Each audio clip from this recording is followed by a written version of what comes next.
Come on. Oh, whoa, hey, come on, come on. Come on, Kelly. Come on, we're men, we're not piñatas. Come on, come on. To be honest, I'm not sure he really is a dog. Please don't take a turn to negative town. What are you talking about? Who's getting...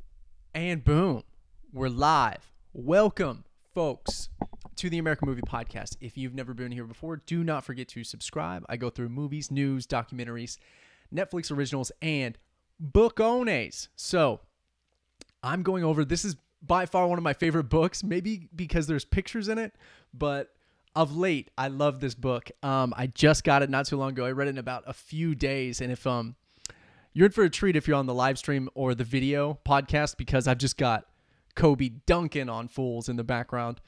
The book is, let's see if I can get this up,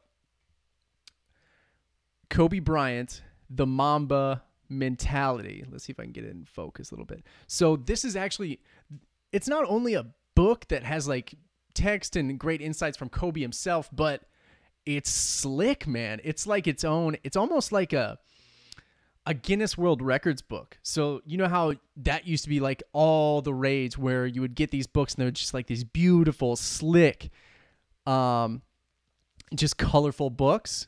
And the pages are just nice and crisp, and all the pictures are just very, very pretty. Same with this. So, but then you just get Kobe Bryant, who's just doing aerial acrobatics like none other, throughout the pages. So the book as a spectacle itself, amazing. Totally worth it in of itself just for that. But Kobe wrote this book, and it's primarily based on his mentality himself, the Mamba Mentality. If you don't know who Kobe is, or Kobe Bryant's nickname, he's nicknamed the Black Mamba, one of the most dangerous snakes ever. All right, so anyways, I'm a humongous fan of Kobe. He's just incredible. I grew up with him. I think he went to the league 1997, and that's where the book begins. Is pretty much throughout his entire career, and you get to see his growth. And he's a fantastic storyteller in that regard, because he begins with, you know, all of his worries and his desires and his goals, and you forget that the kid was 17 when he got drafted by Charlotte, and then a few hours later traded to the Los Angeles Lakers, where he won, I believe, 5 rings. 17 years old, not a man yet, couldn't vote probably, and he's just in the NBA. So it was so cool at the very beginning, because he's talking about the effort that he has to put forth and how he reached out to mentors. And he was talking to Jerry West. He would reach out to, I believe he talked with, I don't know if he reached out to Phil Jackson prior to him getting draft or traded to the Lakers, but he asked every question known to man. He mentions Magic Johnson. So at the very beginning, he reaches out to everybody. He has the utmost desire to learn and just to hone his craft. I hate that phrase, but it's honestly, he's doing that, and he's just practicing after practicing after practicing, and he would sacrifice sleep. He was talking about his family life, and he would sacrifice sleep in a way where he wouldn't miss his kids taking them to school, and he wouldn't miss out on his wife and the relationship of his wife. So what could go away was sleep. So he just slept less, but he just trained all the time. And it was just his work ethic and his attitude towards things were so fascinating. And you just get to go inside the mind of Kobe, where you would never get access to Kobe like this. So that in and of itself was amazing too. Just the inspiration of this guy's work ethic is just so worth it, in my opinion, man. It's just amazing. It was so cool. And I'm getting distracted by Kobe just dunking on fools in the background right here on television. But he would go through, it goes throughout his entire duration of his career and how he's coping with injuries. It's talking about how he's coping with dealing with new players and due to trades, or dealing with just the interactions in between both his teammates and his rivals. So it's really fascinating, man. And he goes through almost, if you were a fan of any type of basketball in 97 to like, I think he retired a few years ago, but 20 years in the league pretty much.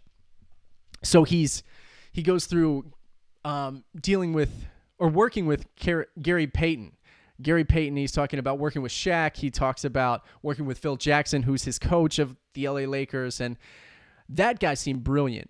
Phil, he seemed very, very brilliant from numerous stories that I've heard in regarding that guy. He just seems like he was a brilliant coach.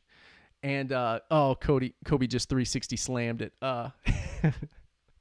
So yeah, this was an incredible book, and it talks about how he deals with aging, which you don't get with athletes, but it's everybody's dealing with that. We're all going on this linear path in time, and we're all aging at not the same rate, but to a certain degree anyways.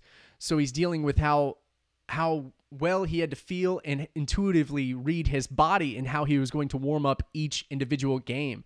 And he had routines and he had meditations and he had ways to get his mind in the correct frame in order to perform at the highest level possible. And the dude would not settle for anything other than supreme excellence and rings. So he would get a ring and he's like, I got to get the next ring. So it's just his work ethic and his drive seemed to be the insurmountable to anybody else who's ever played. And it was just so cool, man. It was an amazing read. And it's only 200 pages and there's pictures in there. And like, it's a cool, here, I'll pull up. So it's like, I'll show you the beginning of it. So if you're on the podcast itself, the beginning opens up with Mamba. It's just like this beautiful, intro. And then you get young Kobe, and then you get the contents here. I'll go through the contents real quick. Hold on. Bear with me. So Pau Gasol's in here. Phil Jackson's in here. He goes through his process, his craft, facts and figures, and then chronological order. And then the afterword by one of the photographers of the LA Lakers. So spectacular book. So fun to read. And just, you get pumped reading it because you're like, dude, this guy was the greatest in the world. So I highly recommend you check this bad boy out. It's super cool. So if you want to support the podcast, please review us on iTunes. That's it for now. I'm going to go through more books. I've got 3 books in the ether right now, and they're coming up soon. I'm also going to, what else we got coming up? Bohemian Rhapsody's coming up, all that stuff. So be on the lookout. Don't forget to subscribe. Support the podcast. If you want to start your very own podcast, go to socialcreative.org. You can get the podcast publisher. It's a how-to guide on how to start your very own podcast. It's excellent. Also brought to you by Audible. If you want to get this book, I believe there's an audio version. I hope Kobe reads it. You can check that out too, but I would recommend you get the actual hardcover because it's a piece of art in and of itself. Like, it's very, very cool. All the photography is amazing in it, so highly worth just the images themselves. So it's very cool, very tactile, slick, beautiful pictures. So that's it for now. This has been Matthew Benjamin with the American Movie Podcast. Love you folks. So until next time, bye. Round 1, fight. Come on. Oh, whoa, hey, come on, Kelly. Come on, we're